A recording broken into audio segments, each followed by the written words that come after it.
I'm back from din dito na ako sa aking paraiso. Pero ayan yung mga halaman ko naghambalang na naman. Medyo ah, kumapal pero maraming namatay. Yung mga bromeliads ko namatay.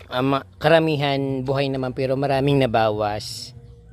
Tapos yung mga picara plant namatay. Yung iba wala nang laman yung mga paso. Yung ibang mga paso wala nang laman. So ayan.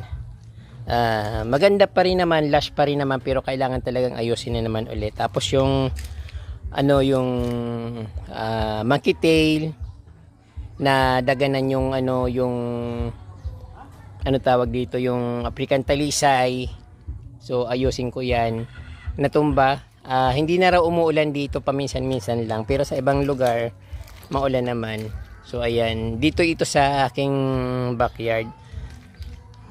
Ayan, parang ayun, kapag iniwanan mo yung isang lugar, talagang nagiging ganito yung yung mga tanim katulad niyan. Tapos sa itaas binabahay ay tinutulugan ng mga manok diyan. At ayun, yung dumi nila napupunta dito sa baba, kaya yan ang dating niya. So ayan, nasira yung ibang mga bromeliads. Hindi naman sila masyadong lumaki kasi 2 months lang naman akong nawala dito.